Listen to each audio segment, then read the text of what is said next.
जो next part में जा रहा है जी एक्सपेरिमेंटल डिज़ाइन का, वो है प्रिंसिपल ऑफ एक्सपेरिमेंटल डिज़ाइन। तो बेसिकली तीन एक्सपेरिमेंटल डिज़ाइन के तीन प्रिंसिपल्स होते हैं: रैंडमाइजेशन, रेप्लिकेशन, लोकल कंट्रोल।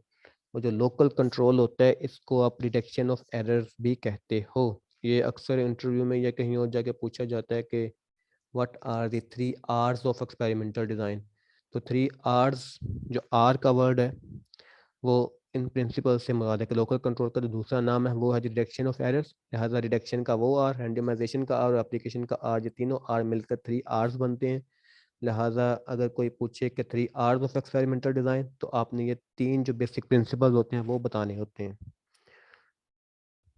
तो बेसिक पर्पस ऑफ प्रिंसिपल इसका क्या होता है जनाब, कि एक चीज़ होती है एक्सट्रेनियस वेरिएशन, इसको कंट्रोल और रिड्यूस करना हमारे इन तीन प्रिंसिपल का बेसिक पर्पस होता है। नाउ द क्वेश्चन इज, ये जो एक्सट्रेनियस वेरिएशन है ये क्या चीज़ होती है? ये इंटरव्यू में अक्सर पूछा जाता है और मैं खुद इसलिए कह रहा हूँ क्योंकि ये मुझसे पूछे गए क्वेश्चन है। मेरा I think 50% interview experimental design में से हुआ था। तो एक्सट्रेनियस वेरिएशन क्या होती है कि are the variation because of the extraneous variables. इसकी मैं मिसाल देता हूँ कि जी फ़र्ज़ करें आपने जो गंदम, जो पीछे हम फर्टिलाइज़र्स का इस्तेमाल कर रहे थे, उसमें एक जो चीज़, एक फैक्टर था हमारा फर्टिलाइज़र था, दूसरा फैक्टर था हमारा क्वालिटी ऑफ सीड्स। तो इन दो फैक्टर्स को आप टेस्ट करना चाहते हैं। तो आपके पास लेट्स से प्लॉट्स इस तरह डिज़ाइन है, 9 आपके पास प्लॉट्स हैं और किसी एक तरफ से नहर भी गुजर रही है और किसी एक साइड पे ऊपर दरख्त भी है जिसका साया भी आता है। अच्छा, तब होता क्या है कि जब आप फाइनल आउटपुट लेते हो, तो फाइनल आउटपुट के अंदर ये जो दो मेन फैक्टर्स हैं जिनको तो आप टेस्ट कर रहे हो, इनकी तो वेरिएशन आपने देखनी है। लेकिन ये जो बाकी फैक्टर्स आते हैं, all the factors other than these two main factors, like ये जहाँ से नहर गुजर रही है वो ज़मीन ज़्यादा ज़रख़ेज़ होगी, जहाँ पे दरख्त हैं जिस साइड के ऊपर उसके नीचे साया आएगा, लिहाजा वहाँ पे जो सनलाइट है वो नहीं आएगी, लिहाजा वहाँ वो भी आपकी जो प्रोडक्शन है वहाँ पे भी इफेक्ट करेगी। लिहाजा ये जो इस तरह के फैक्टर्स होते हैं जो आपके कंट्रोल में नहीं होते, जिनको आप टेस्ट नहीं करते, वो आपके साथ वो जो फैक्टर्स होते हैं, वो जो वेरिएबल्स होते हैं, वो आपके एक्सट्रेनियस वेरिएबल होते हैं। और वो वेरिएशन जो आपके एक्सट्रेनियस वेरिएबल्स की वजह से आती है, वो आपके एक्सट्रेनियस वेरिएशन होती है। और डिज़ाइन का मतलब, एक्सपेरिमेंटल डिज़ाइन में हम फिर अपने उन प्लॉट्स को इस तरह डिज़ाइन करते हैं, उनकी इस तरह रैंडमाइजेशन, रेप्लिकेशन या उनको लोकल कंट्रोल के रूल्स के तहत इस तरह डिज़ाइन करते हैं कि जी इस वेरिएशन को, ये जो एक्सट्रेनियस वेरिएशन है, इसको हम कंट्रोल कर लें। तो जो हमारा पहला प्रिंसिपल है, दिस इज़ रैंडमाइजेशन। तो रैंडमाइजेशन में जो सबसे पहले जो आप, जो जैसे नाम से ज़ाहिर हो रहा है कि जी अपने ट्रीटमेंट को अपने प्लॉट्स के अंदर, अपने एक्सपेरिमेंटल यूनिट्स के अंदर टोटली किसी भी रैंडम प्रोसेस के थ्रू लगाना हमारा रैंडमाइजेशन कहलाता है। और इसके अंदर जो अक्सर पूछा यह जाता है कि जी रैंडमाइजेशन के अंदर हर ट्रीटमेंट के अप्लाई होने की प्रोबेबिलिटी क्या होती है?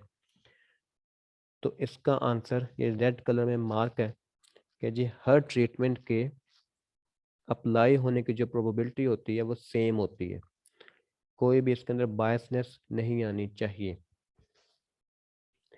और इसके बाद जो नेक्स्ट इसमें मेन चीज़ थी वो था इसका पर्पस ऑफ रैंडमाइजेशन, और उसमें क्या हमारे पास आता है जी, बायस, एक्सट्रेनियस वेरिएशन, इनको रिमूव करना, जो हम पहले भी बात कर चुके हैं। और जो भी हमारे पास टेस्ट होते हैं उनको वैलिड करना।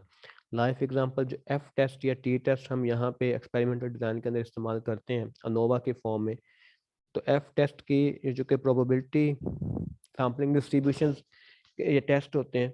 तो सैम्पलिंग डिस्ट्रीब्यूशन की जो बेसिक डेफिनेशन है वो प्रोबेबिलिटी डिस्ट्रीब्यूशन की तरफ से आपको लिंक करती है, और जहाँ पे प्रोबेबिलिटी आ जाती है तो वहाँ पे एक बेसिक अजम्पशन बनती है टेस्ट की कि जी आपका जो डाटा आना चाहिए वो रैंडमली आना चाहिए। तो अगर आपका डाटा जो है वो रैंडमली आपको मिलता है, तो वहाँ पर ये टेस्ट एप्लीकेबल होते हैं। तो this is one of the assumption of this test. तो रैंडमाइजेशन करने से हम इस अपनी अजम्पशन को पूरा करते हैं, लिहाजा उस अजम्पशन के पूरा होने की वजह से ही हम एफ टेस्ट और टी टेस्ट वहाँ पे अप्लाई करते हैं। अगर वो अगर वो अजम्पशन पूरी नहीं होती तो ऑब्वियसली हम नॉन पैरामेट्रिक टेस्ट की तरफ मूव करते हैं, और मैंने आज तक एक्सपेरिमेंटल डिजाइन के अंदर कोई नॉन पैरामेट्रिक टेस्ट अप्लाई होते हुए नहीं देखा। अच्छा, उसके बाद क्या आता है जी, प्रोसेस ऑफ रैंडमाइजेशन। इसमें हम करते क्या हैं जी, first apply the treatment to the experimental unit in random order. के जी आपके पास प्लॉट्स बने हुए हैं, उनके ऊपर आप जो ट्रीटमेंट अप्लाई करते हो वो टोटली रैंडमली करते हो। अच्छा, अगर आप ट्रीटमेंट अप्लाई करने के बाद आपके पास रोज भी बनेगी, कॉलम्स भी बनेगी, जो आपको डिफरेंट डिजाइन के अंदर आप इनको देखोगे। और वो जो रैंडमली, लेट्स से अगर आपने कॉलम्स बनाए हैं, कॉलम्स के अंदर आपने इस तरह ट्रीटमेंट अप्लाई किए हैं कि वो रैंडमली हैं, तो जो ब्लॉक्स और कॉलम्स वो उनकी जब आपस में अरेंजमेंट आएंगे तो वो भी रैंडम होनी चाहिए। तो ये भी एक रैंडमाइजेशन का प्रोसीजर है कि एक तो ट्रीटमेंट अप्लाई होंगे रैंडमली, फिर उसके बाद ट्रीटमेंट अप्लाई करने के बाद वो जो रोज या कॉलम्स बनने हैं वो भी आपस में रैंडमली शफल होने चाहिए। तो ये भी उस प्रिंसिपल के अंडर आता है। तो 2 मिनट रह चुके हैं,